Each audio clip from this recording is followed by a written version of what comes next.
Hola, muy buen día a todos. Este día estamos en una edición especial de UCA Noticias dedicada para hablar acerca de Jürgen Habermas, uno de los más predominantes y famosos sociólogos juristas de este mundo. Para poder comenzar a hablar de él, Andrea Solórzano nos introducirá con una breve biografía de tan detallada persona. Muy buenos días. Jürgen Habermas nació en Alemania el 18 de junio de 1929 en la ciudad de Düsseldorf. Habiendo vivido la experiencia del nazismo y la Segunda Guerra Mundial, es un filósofo y sociólogo alemán. Es uno de los principales referentes y pensadores del pensamiento sociológico, del pensamiento filosófico jurídico y del tema de la política. Es reconocido en todo el mundo por sus trabajos en filosofía política, ética y teoría del derecho y en filosofía del lenguaje. Habermas es el miembro más eminente de la segunda generación de la Escuela de Frankfurt y uno de los exponentes de la teoría crítica desarrollada en el Instituto de Investigación Social. Entre sus aportes destacan la construcción de la teoría de la acción comunicativa, la ética del discurso y la teoría de la democracia deliberativa. Su modelo de análisis es uno de los más conocidos e importantes desde la perspectiva social y jurídica. Habermas enlaza con su proyecto intelectual un proyecto político particular basado en la racionalidad y la emancipación comunicativa. Ello lo ha llevado a explorar de manera amplia el papel del derecho y del constitucionalismo en la sociedad contemporánea. La figura de Habermas ha trascendido últimamente los límites del ámbito académico. Además de otorgarle el mediático premio Príncipe de Asturias, había recibido antes premios menos mediáticos como el premio Hegel de la ciudad de Stuttgart y el premio Adorno de la ciudad de Frankfurt. Se ha hecho pública su polémica de 2004 con el entonces cardenal Ratzinger, hoy Benedicto VI, de Baviera. También ha escrito artículos periodísticos de amplia difusión sobre temas de la agenda internacional, traducidos a varios idiomas, polémicos y a veces influyentes. Tras doctorarse en 1954 en Bonn con una tesis y realizar su escrito de habilitación en Marburgo en 1961, fue designado en 1964 en la cátedra de Filosofía y Sociología de la Universidad de Frankfurt. Con anterioridad, en los años 1956 a 1959, fue profesor ayudante en el célebre Instituto de Investigación de Frankfurt, como colaborador de Theodor Adorno. Habermas es considerado en tal sentido como el miembro más prominente de la generación postfundacional en la Escuela de Frankfurt. En 1971 abandonó a Frankfurt para trasladarse al Instituto de Investigación de Starnberg, ámbito en el que desarrolló las investigaciones que tienen su culminación en THC. Jubilado hace 12 años, la producción intelectual de Habermas no se ha detenido, dando lugar a una considerable cantidad de libros y artículos que siguen expandiendo y reorganizando el sentido general de su obra. Una característica del estilo habermasiano es la lenta y trabajosa exposición de sus ideas a partir de reconstrucciones detalladas de otros autores, en un desarrollo dialéctico que explica la extensión y dificultad de sus textos, pero también su casi inagotable riqueza. Su educación superior se formó en Universidad de Marburgo, Universidad de Göttingen, Universidad de Bonn, Universidad de Zúrich. Algunas de sus obras más notables son Historia y Crítica de la Opinión Pública, 1962, Conocimiento e Interés, 1968, Teoría de la Acción Comunicativa, en 1981, El Discurso Filosófico de la Modernidad, en 1985, Factibilidad y Validez, en 1992, y la última, Entre Naturalismo y Religión, 2005. Gracias, Carla. Muchas gracias a Andrea Solórzano por tan jugosa introducción acerca de Jürgen Habermas. Fue una biografía bastante placentera de escuchar de nuestro sociólogo y jurista de esta edición especial de UCA Noticias.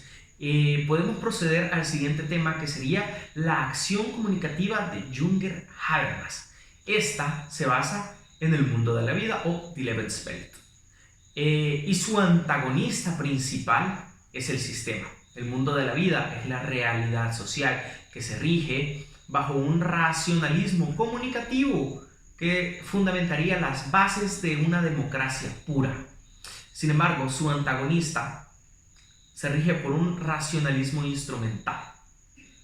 Ahora bien, el racionalismo instrumental siempre, y lo ha hecho, pero siempre quiere también subordinar al mundo de la vida. ¿Y cómo es esto? Bueno, pues un pequeño ejemplo sería un tratado de libre comercio. Podría favorecer a muchos países desde la perspectiva del sistema o desde una perspectiva económica, que es el sistema, porque el sistema es economía y el Estado.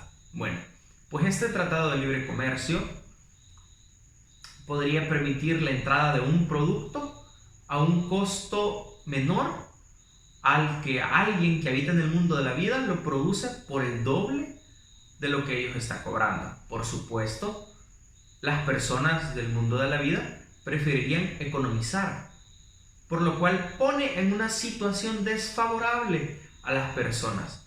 A esta acción se le conoce como la colonización, que es parte del racionalismo instrumental. Otro breve ejemplo sería las AFP. Las AFP ponen en desventaja a todas las personas mayores. No es algo que los beneficie con exactitud, sino que los pone en desventaja por la desigualdad que hay en el sistema de pensiones.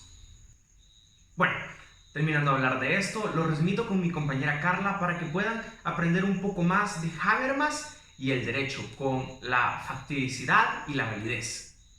Muchas gracias, Brian. Es interesante cómo este pensador ve el mundo, sobre todo en el tema del derecho, pues sostiene el presentimiento y sospecha de que, bajo el signo de una política completamente dominada por la religión, como lo era en las antiguas sociedades, donde el poder residía en la iglesia, el Estado de Derecho no podrá formarse ni mantenerse sin una democracia radical. Por tanto, el derecho debe tenerse como la racionalización de la sociedad a través del desarrollo de los principios democráticos. Por otro lado, Habermas expone que para el fortalecimiento de los sistemas jurídicos deben darse dos condiciones que están en constante tensión entre sí. La primera, la facticidad, y la segunda, la validez. Esto retomado de la obra más importante de la carrera del filosófico, Facticidad y Validez. Pero, ¿cómo es esto de un derecho fáctico? Veámoslo. Se refiere a un derecho fáctico en sentido de que recurre a la violencia, es decir, la coacción que se logra mediante la fuerza.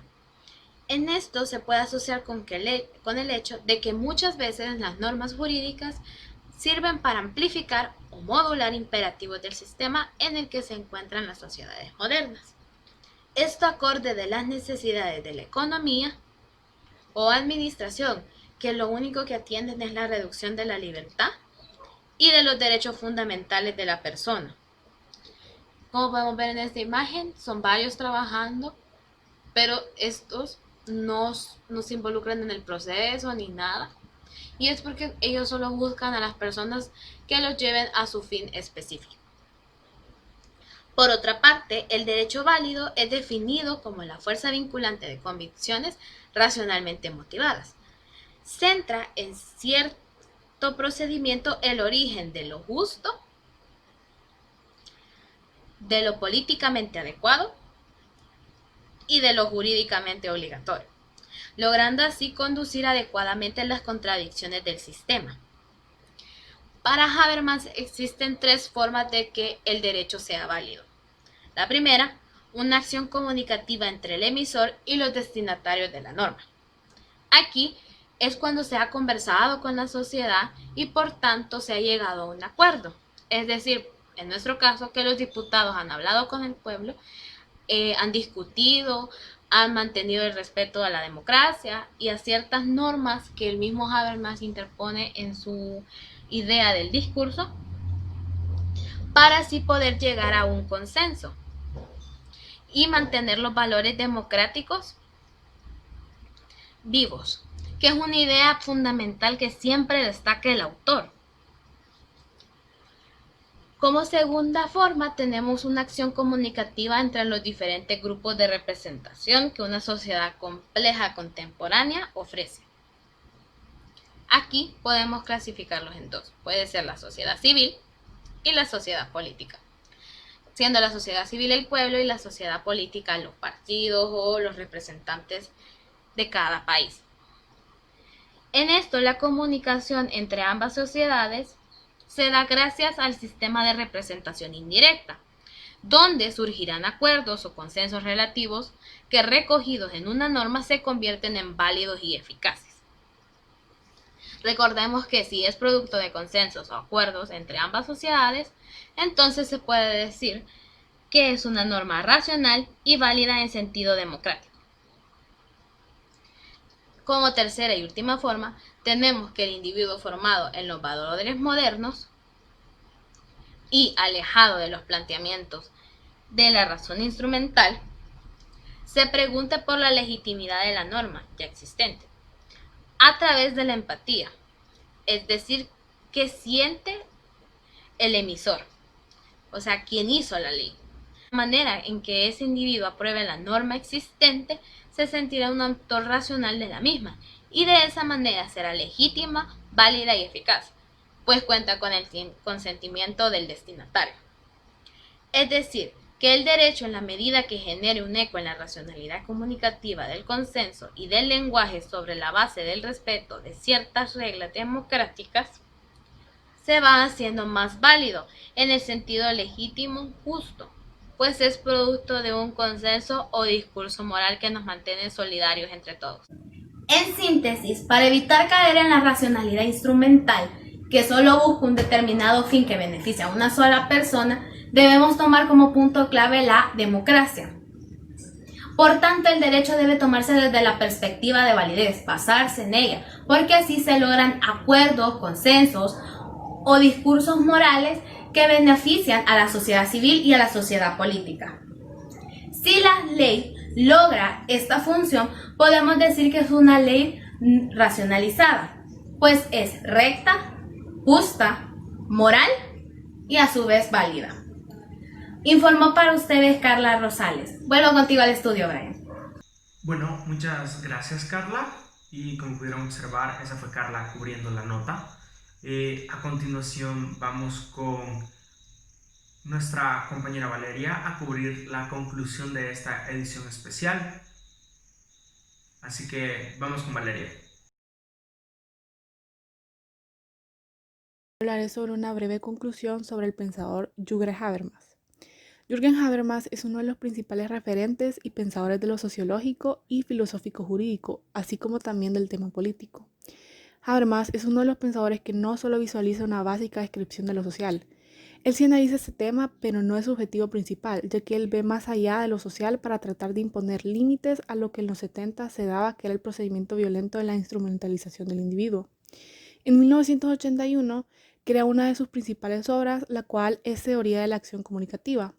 Y más adelante crea su obra Facticidad y Validez. En esta se relata cómo el derecho solo puede ser factible, es decir, violento, sin ética, o cómo puede ser válido, lo cual sería que fuera producto del consenso, de la comunicación pacífica, como él en toda su vida como pensador ha demostrado que así debería de ser. El español André Potero hace un análisis y crítica exhaustiva en específico de la obra Facticidad y Validez de Habermas, en el cual desglosa poco a poco el libro y saca sus puntos, los cuales llaman la atención, y también profundiza en distintos temas, haciendo preguntas sobre sus dudas que tiene. Algo que es sumamente fundamental para el pensamiento de Habermas es la comunicación, ya que en su teoría de la acción comunicativa desarrolla mucho el tema de la acción social, y para poder llevar a cabo la teoría comenzaba por una pregunta, la cual era ¿por qué las personas hacen lo que hacen? Él lo responde de una forma distinta, no tanto atendiendo al fin, sino más que hacen lo que hacen por las interpretaciones del mundo compartido. ¿Eso es la clave o es lo fundamental en el tema de la comunicación? Lo central en la adquisición del conocimiento no es la capacidad de mi razón o de mi conciencia. Realmente lo que es central para la racionalidad es la comunicación o los significados que yo como individuo he ido adquiriendo por ser parte de procesos comunicativos en el mundo. Siempre se querrá enunciar determinadas realidades. Es por eso que Habermas creó 3 distintos mundos, los cuales son el mundo objetivo. En ese mundo lo que se ve es si existe o no existe. Para que se pueda comprender mejor, voy a dar un ejemplo. Estoy comiendo o yo no estoy comiendo. Acá lo que se puede ver si es verdadero o falso. Lo que se quiere decir es saber si existe determinada realidad o que no existe determinada realidad. Habermas se refiere al mundo objetivo como enunciado constatativo. Luego sigue el mundo social. Lo importante en este apartado es cómo en la sociedad las personas ven ciertas cosas como correcto o incorrecto a través de los enunciados regulativos. Un ejemplo podría ser decir que una persona se viste incorrecto o correctamente. Y por último, en el mundo objetivo, cada persona hace enunciados expresivos, ya que lo que se busca es notar la sinceridad o no la sinceridad del enunciado. Un ejemplo es decir que yo me siento triste o que yo no me siento triste. Lo que se trata con este ejemplo es de transmitir a la otra persona mis sentimientos. La clave de la acción social es el lenguaje, ya que con el lenguaje no nada más se adquiere conciencia en lo social, sino que las personas se conectan con los distintos 3 mundos que expliqué anteriormente, como puede ser el mundo objetivo, el mundo social con los enunciados regulativos y el mundo subjetivo con los enunciados expresivos. Habermas termina llegando a la cuenta de que a través del lenguaje y encontrar formas del consenso o mecanismos pacíficos para lograr acuerdos en clave lingüística o comunicativas es el mejor mecanismo para relacionar nuestras decisiones. Eso es lo que él le llama la pragmática universal. Habermas decía que él tenía una fórmula para poder construir una ética, el saber qué es lo bueno y lo malo, ya que explicaba que independientemente de dónde está ubicado geográficamente la persona, lo que importa es que todos nos expresamos por medio del lenguaje, y ese mismo lenguaje es el que tiene un vínculo con el mundo. Es aquí donde las personas, mediante la comunicación con otras personas, hacen uso de ciertas reglas universales para que puedan alcanzar un consenso básico. Luego de comprender esto, ya se puede dar una explicación sobre qué es bueno y qué es malo, ya que lo bueno y malo es lo que se pongan de acuerdo, pero es importante saber que no es lo que se ponga de acuerdo con la coacción, sino que es lo que se ponga de acuerdo conforme al seguimiento de determinadas reglas de comunicación o de consenso que son comunes independientemente al contexto, idioma, cultura o a la geografía de los parlantes. Habermas creó unas reglas del discurso para que las personas pudieran lograr llegar a acuerdos. Él dice que si se quiere llegar a un acuerdo que se pueda considerar como éticamente correcto desde la perspectiva del diálogo en el uso del lenguaje, debe tratarse de un consenso en el cual cualquier sujeto puede participar sin discriminación. Ya esto es un indicativo de que es un consenso ético, ya que todos pueden participar sin ser discriminados. El siguiente es que cualquiera de estas personas que ha participado puede problematizar lo que se dice a otra. La otra es que no puede impedirse a ningún hablante hacer valer sus derechos por medio de la coacción interna o externa al discurso. Es decir, que yo como persona no puedo venir y golpear o chantajear a la otra persona, ya que no sería realmente un consenso pacífico. Y por último, está que cualquiera puede expresar sus posiciones, deseos y necesidades. Si se siguen estas reglas del lenguaje o estas reglas del discurso para llevar a cabo acuerdos comunicativos consensuados, se tendrán grandes consensos correctos desde la perspectiva ética, independientemente del lugar, del contexto, y lo mismo vale en cualquier país, puesto que al final de cuentas el lenguaje de la pragmática universal tiene como estos elementos comunes. Para que se logre esto se tiene que existir una gran variedad en las condiciones de todos. Habermas mete aquí el tema de respeto a la democracia, ya que es uno de los pensadores que más refuerzan el pensamiento constitucionalista y el pensamiento democrático. Las sociedades que mejor van a servir para que se puedan desarrollar un discurso de esta manera son las sociedades democráticas.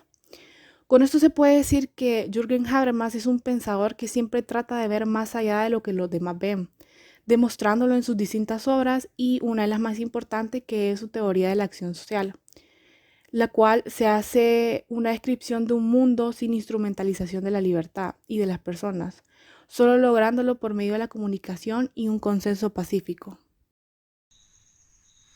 Bueno, y esa fue Valeria cubriendo la nota final.